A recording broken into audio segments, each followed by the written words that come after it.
దేశం అభివృద్ధి చెందాలంటే బ్యాంకులో కోట్లు కోట్లు దొబ్బేసిన వాళ్ళని పట్టుకోండి. అంతేగాని ఒక నిరుపేద కుటుంబానికి చెందిన ఈ వీడియో చూడండి.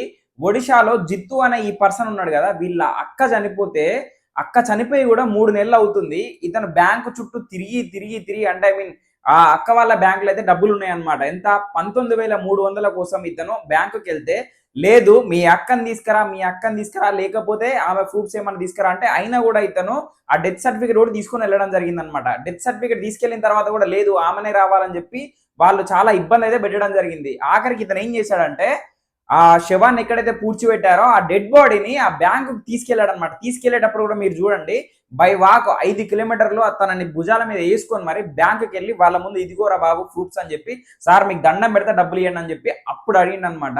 అసలు మన దేశం ఇక నాకు మాటలు వస్తలేవు. అసలు ఎలాంటి స్థితికి పోతుంది అంటే పేదవాడికి ఎక్కడ న్యాయం జరుగుతుంది? అసలు పేదవాడికి న్యాయం ఎక్కడ జరగట్లేదు.